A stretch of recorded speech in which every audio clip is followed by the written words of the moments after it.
Let's talk about animals for a moment. Animals have this innate capacity, this capability to offer you unconditional space just to be. They do not discriminate like we humans do. They do not discriminate on the basis of race, culture, caste, creed, and stuff like that, shitty stuff like that. They just accept you as you are, which is why a part of me thinks we don't deserve them because they have to offer what we don't. They understand you without your need to express yourself in words. They just get what you are going through and they offer that support without asking. Now, that is a great thing. I would say that is a blessing from God, from universe, from whatever it is that you believe in to us human beings. But a narcissist, as monstrous as they are, they don't even leave these poor creatures alone. They weaponize this capability of animals to offer unconditional support and abuse them and escape with their abuse. That is why it is so sad, and that's why I'm going to talk about this subject, this topic today. Hi, I am Danish, a narcissistic abuse recovery professional.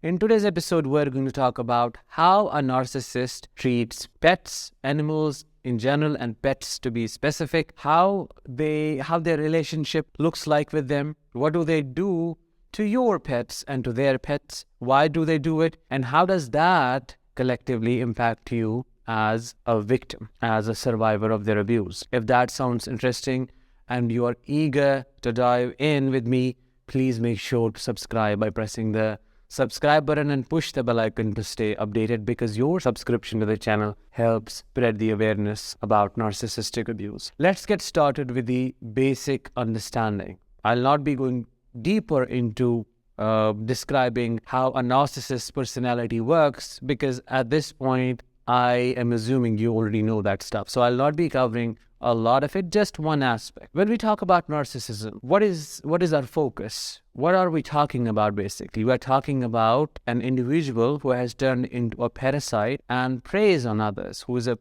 predator, uses other people's other things, other creatures' weaknesses against them to inflate their ego, stroke their ego, feel entitled, expand their grandiosity, and think they're on top of the world. They're above everything else and everyone else. This is what these poor creatures get victimized by. When a narcissist interacts with animals, it's always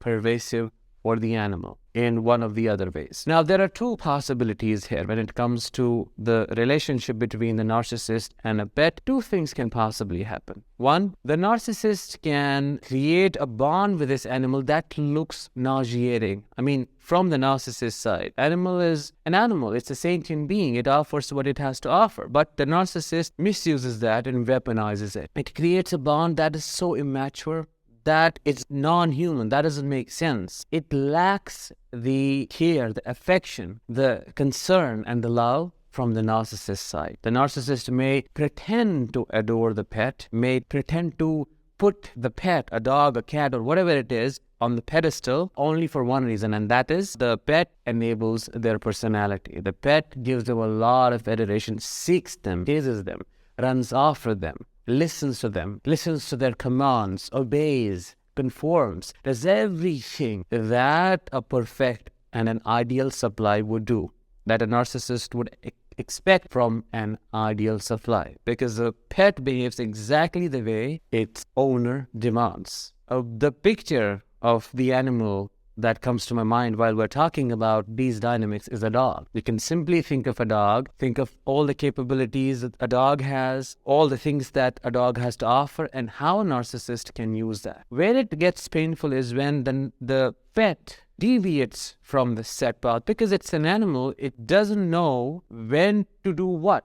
Definitely there are going to be times the pet would tear up something, break something, pee and poop at places they're not supposed to, because after all, they're a pet. They're not like a human being. They don't know. They don't have that capacity. Yes, they can be trained, but mishaps happen. As humans are so defected, we make mistakes. So why not have that consideration for animals? But no, a narcissist doesn't. The moment this pet deviates from the set path, unfortunately, they are punished. It is punished, and it's brutally punished. There can be screaming, there can be yelling, there can be physical abuse, there can be withdrawal, there can be isolation, they can withhold food, they can withhold water, and I know of so many cases where this has happened. They can feed them rotten food, they can put them in a cage, and the pet would be crying, the dog would be crying, the cat would be crying. They would want just that 1% of the freedom they had, but no, the narcissist is nasty, punishes them, tortures them, and that shows they don't have a soul. That's why I say they don't have a soul. How can you not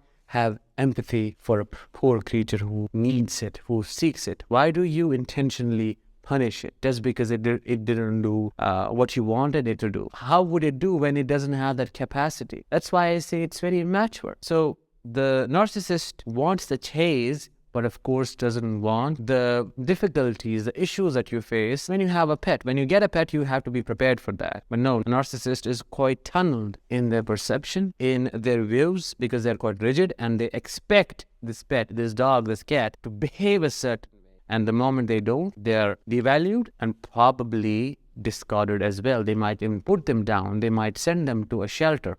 Who knows? That is all possible. So that is one possibility. The other possibility is when it is not their own pet, they had animals, it's your pet. You step into a relationship with them and you bring in a cat with you or a dog with you. Now, this is something that a human being, any human being who has empathy can respect, even if they don't agree with it, even if they don't like it, they can, because in a relationship, what is the biggest driver? What keeps us going? Compromise. We have to compromise. If you compromise a little bit, they have to compromise a little as well. So you both can go along. But no, that doesn't happen.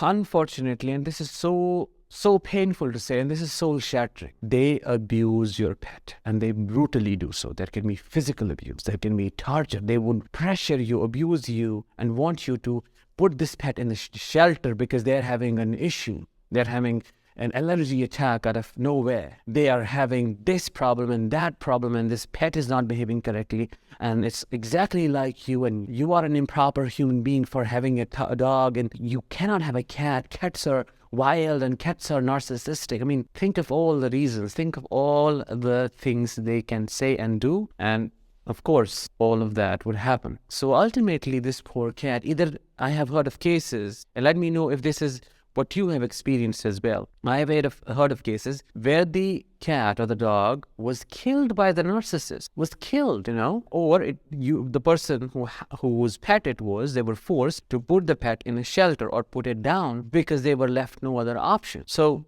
that is very painful. These are the two possibilities. But just understand that they never have a connection with anything that is outside of them. They can never experience the empathy that the animal has to offer. One more aspect that I get reminded of while talking about this is the jealousy. They feel extremely jealous when this pet approaches you, adores you, hugs you, gives you licks, kisses, all of those things, the cute things these sentient beings, these creatures do. And what happens? They get jealous, and out of that jealousy, out of that immaturity, they harm the pet. They stop you from holding the pet. They stop your time with the pet. They keep the pet maybe out of the house, even if it is cold. They don't care. They want to punish it because how dare the dog take the attention from you when all of it is theirs? How could you have a dog? And how could you attend the dog? How could you abandon them for the pet? These are the things that I get here from my clients, and it's awful. It's awful to say at least. Have you experienced this? I would like to know about your experiences. Please drop them in comments below and let me know what it has been like for you. I'm reminded of many times I personally, unfortunately, happened to experience this, but I'll share one of those experiences. So I have a cat, and by the way, all of you have been seeing some glimpses of my cats here and there, which I really enjoy. I really enjoy their presence. So I have a cat called Bella, and when I got her, back then at that time, I hadn't fully left my home. I hadn't fully left my parents. Both of them are, by the way, narcissists of different kinds. So it is impossible to keep the cat, under surveillance and supervision all the time, because it's a cat. It's going to jump, it's going to play, it's going to go away, it's going to run. It was a big house. So sometimes I would be busy doing something, and then she would be playing downstairs or somewhere. So one fine day, after doing a couple of sessions, I came down, and what I saw broke my heart, because I saw that she was limping. When she runs and jumps and she has that powerful capability. She's, and energy bubbles. She just bursts all the time, but she never limps because she knows how to walk, how to jump. She knows the territory. And at that moment, I realized something wrong has happened. And ultimately, another family member told me that my father had thrown something heavy at her and it hit her leg. And that is like when I lost it. And he used to do that a lot with my previous cats, with my chickens. I mean, there was so much abuse these beings had to go through, unfortunately. And then indirectly I had to go through because I saw them in pain and I was a child and I couldn't do anything about it. So I was in pain as well. I was suffering with him. He would throw rocks, he would throw sandals, anything that would come in his hand when he would see my cat. So I had to keep her, another cat I'm talking about here when I was a child. So I had to keep her outside of the house. I could occasionally see her and I had to secretly feed her. This is how cruel and monstrous these people are. This is why I do not agree with the label of it being a disorder. No, I don't think it is a disorder. I see it as a pure manifestation and an incarnation of evil, nothing else. So in a nutshell, these people abuse pets, animals heavily and in ways that are beyond unacceptable. They use them for supply. They target them if they come in their way, and that is how it works for them. They never have a healthy relationship with any pet. By the way, before I leave, so let me show you a glimpse of my cat. His name is Ben. He has a history, a very traumatic history. Some other day I'll share definitely with you. But that was it for today's episode. I really, really enjoyed today's talk. I'll talk with you very soon. Until then, let